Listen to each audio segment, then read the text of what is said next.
우리 인간에겐 죽음은 없다. 그러면 우리 인간이 죽은 다음에 어떻게 존재하는 것인가? 아무튼 죽음이라는 단어는 고대부터 지금에 이르기까지 우리 인간의 화두이고 인류의 태생과 함께 풀지 못한 난제라는 사실이다. 그리고 대다수의 사람들은 죽음을 두려워하고 애써 피한다.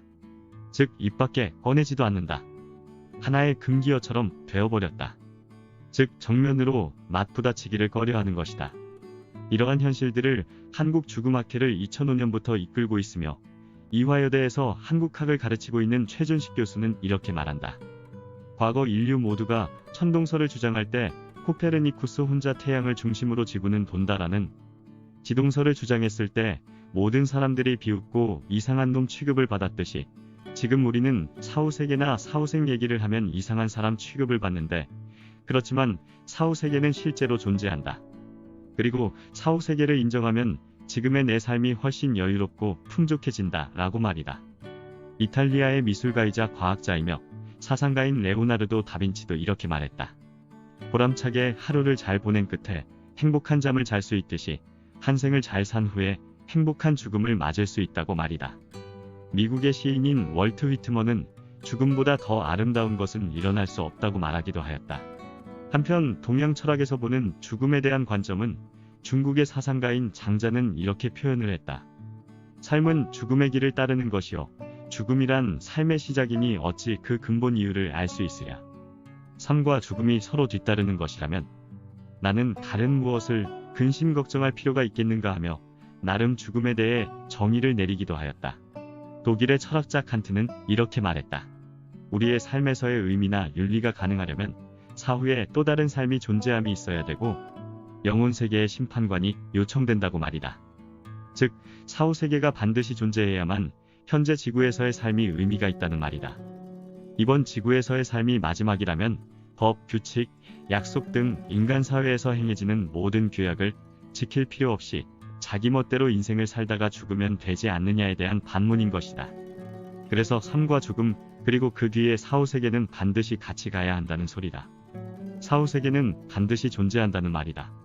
때가 되면 우리 인간이 육신의 몸, 즉 껍데기를 벗으면 영체가 되어 영계로 가고 그 이후 각자의 영들은 천계에서의 명에 따라 다시 새로운 육신을 입고 다시 지상으로 온다는 사실을 많은 사람들이 증언을 하고 있는데, 사후 세계를 믿지 않는 사람들은 이 사실들을 환상이라고 하는데 그에 대한 증명을 하지 못하고 있다. 그런데 영혼에 대해 조금이라도 지식을 갖고 있는 사람이라면 죽는다 라는 표현을 잘 쓰지 않고 육신을 벗었다 혹은 몸을 벗는다 라는 표현을 쓴다. 몸을 벗은 상태는 다른 새로운 옷을 갈아입기 위한 하나의 과정인 것이다. 즉 육신을 벗어낸 상태가 바로 영혼, 영인 혹은 엘리자베스 퀴브러로스가 말하는 영체가 모두 같은 의미의 말이다. 참고로 엘리자베스 퀴브러로스는 스위스 태생의 미국의 정신과 의사이며 인종연구 분야의 개척자이다.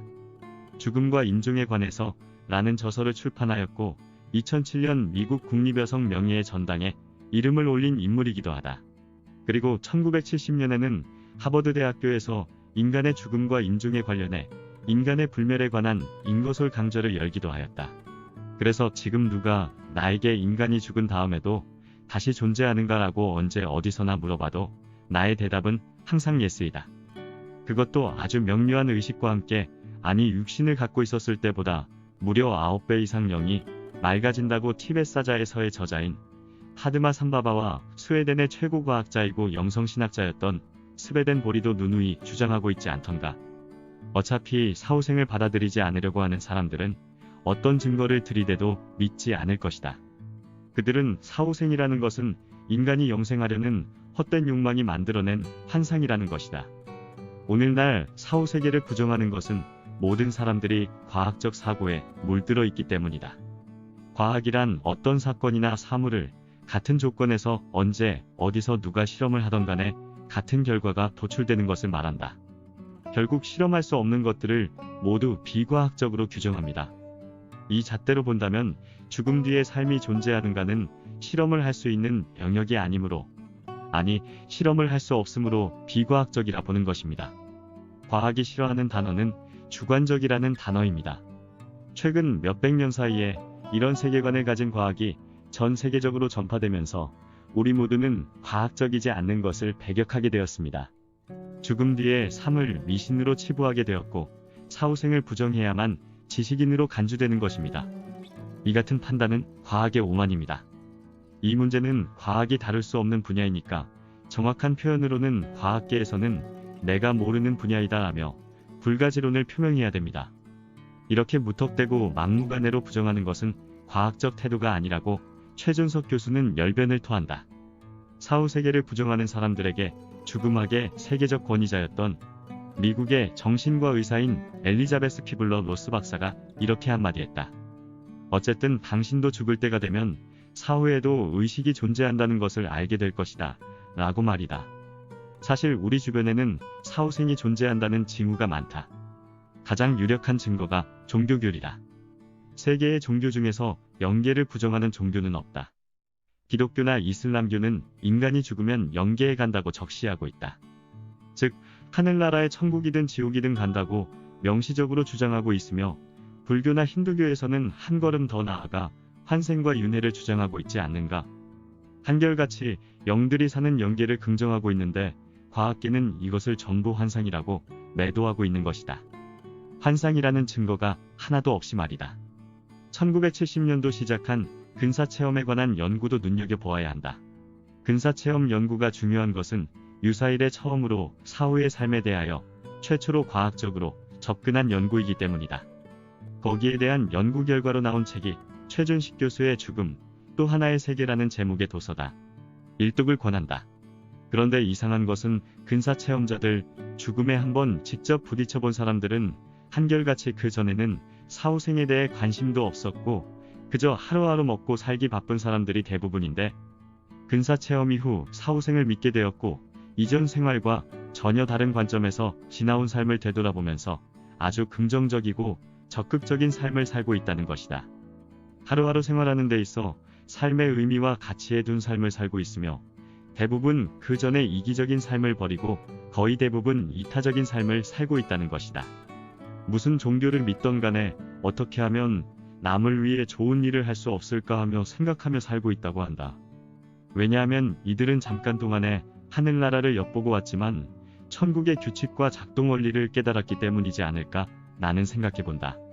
그 다음 증거로는 키프로스 성자라고 일컬어지는 다스칼로스나 마르티누스 같은 대표적인 현대의 신비 종교가들인 이들 역시 독실한 기독교임에도 불구하고 사후생을 넘어 아예 환생이론을 가르쳤다. 현재 기독교계에서 인정하지 않는 환생이론을 적극적으로 주장했다. 이들은 온전한 이성을 지니고 있을 뿐더러 혹세무민하여 재물을 취했다거나 부도덕적인 일에 연루되지도 않았고 청렴하게 인생을 살다간 지혜가 충만한 성인이지 않았나 생각한다. 그래서 죽은 지 25년이 지났는데도 다스칼로스를 키프로스의 성자라고 부르고 있지 않던가. 이런 사람들이야말로 동시대의 최고의 지혜를 가진 사람들이니 이들의 가르침이야말로 진실과 진정성이 충만한 가르침이 아닐까 나는 생각해본다. 그 다음 근거로는 1970년대 이후 최근에 많은 연구가 이루어진 역행최면법으로 영계나 환생을 탐구하는 것을 들 수가 있다. 이런 연구는 미국을 중심으로 전 세계 수많은 곳에서 행해졌다. 우리나라에서는 거의 연구가 이루어지지 않았는데 최준식 교수와 최면 전문가인 엄영문 박사와 공동으로 수행한 사례도 있다. 그런데 연구 결과를 보면 거의 모두 환생을 긍정할 뿐만 아니라 영계에 대한 자세한 정보까지 알려주고 있다는 사실이다. 자, 이렇게 증거가 차고 넘치고 논리 정연한데도 사후생을 부정만 할 것인가? 아무튼 우리 구독자 여러분들은 티벳 사자에서와 스베덴보리의 사후체험기를 여러 번 들으시고 곰곰이 의미를 되새기면서 행간을 읽어보시기 바랍니다. 그러면 반드시 우리 모두의 인생이 너그럽고 풍요로워질 것입니다. 그리고 하루하루 재미있고 의미있고 가치있게 보내시길 바랍니다. 모두들 행복하십시오. 감사합니다.